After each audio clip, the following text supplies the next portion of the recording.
Cette deuxième petite vidéo va être à propos de l'exercice 5. Donc nous vous parlons de deux fonctions, f et g, définies sur un intervalle. Je vous rappelle que l'intervalle, c'est l'axe des x. Donc le x est défini entre 0,5 et 4. La première fonction est égale à 1 sur x, la seconde 1 sur x plus 1. On vous dit que le plan est rapporté à un repère orthonormal d'unité graphique 2 cm. Cela signifie qu'on va aller de 2 en 2. À l'aide de la calculatrice, on vous demande de dresser un tableau de valeurs. Donc cette fois-ci, vous allez dans Menu, mais vous cherchez un tableau de valeurs. Donc vous allez aller dans Table. Ok, donc vous voyez, mes dernières valeurs de l'exercice numéro 2 sont encore en mémoire, donc je vais les effacer en faisant del F1. Je descends avec le curseur, del F1. Je remonte et je rentre la fonction qui m'intéresse, c'est-à-dire 1 divisé par x. Je fais égal. Ensuite, l'autre fonction, c'est 1 divisé par x plus 1. Afin d'éviter toute erreur, je mets des parenthèses. 1 divisé par x, fermez la parenthèse, plus 1. Égal. Ensuite, je dois définir les valeurs de mon tableau. On me demande de prendre x min égale 0,5, x max égale 4 et le pas égale 0,5. Pour ce faire, je vais dans l'onglet SET qui correspond à F5 et j'appuie. Et là, je lis Start. Donc, ce n'est pas la peine de vouloir essayer d'effacer la valeur, elle ne s'effacera pas. Par contre, vous allez l'écraser en rentrant la nouvelle valeur qu'on vous impose. Ici, on vous dit x min 0,5, donc cela correspond au start.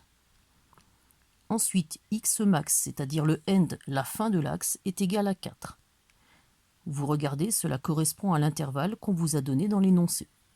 Et ensuite, on vous demande d'aller de 0,5 en 0,5. Donc vous écrasez la valeur.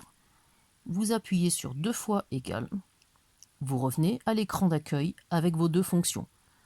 Maintenant, vous souhaitez avoir le tableau, donc vous appuyez sur F6 pour table. Et là, il vous reste à descendre et vous avez toutes les valeurs de 0,5 à 0,5. Pour la première fonction f, vous verrez le y ici. Pour la deuxième fonction g, vous verrez la valeur ici. Cela évite toute une série de calculs et vous donne directement le tableau. Ce sera très utile pour la terminale. Ensuite, on vous demande de tracer un graphique. Donc on revient sur Menu et cette fois-ci, on va dans Graphe. On laisse les valeurs qui étaient indiquées si on ne vous dit rien. Mais ici, on vous dit de mettre x min égale 0,5. Donc Shift F3 et vous allez mettre x min égale 0,5. X max égale 4 et le pas est égal à 0,5. Ensuite, il aurait fallu regarder un petit peu les valeurs de votre tableau pour pouvoir mettre les valeurs les plus correspondantes en fait pour les y.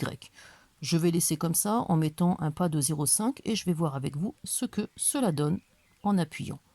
Donc on voit que mon graphique est trop écrasé. En fait, il faut augmenter les y positifs et enlever les y négatifs. Donc je reviens en arrière avec Exit et je fais Shift F3.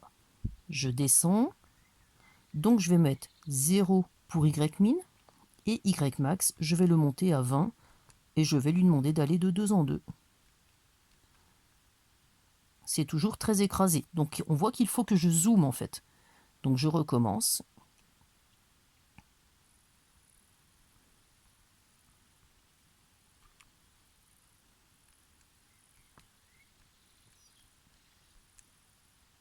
Et là, on voit que c'est beaucoup plus accessible. Voilà. Je peux même encore diminuer un petit peu en mettant peut-être seulement 3 à la place de 5. Et mon graphique est beaucoup plus clair. Un petit rappel, si vous voulez voir apparaître la croix, il suffit d'appuyer sur Trace. Et là, vous pouvez vous déplacer sur la courbe, comme une petite course de voiture qui suit sa route. Voilà, vous pouvez changer de courbe et faire la même chose en redescendant pour lire les coordonnées du point où vous êtes, la croix signifiant le point. Voilà, j'espère avoir été clair. Dites-moi si cette vidéo vous a permis de comprendre un petit peu mieux. Merci à vous.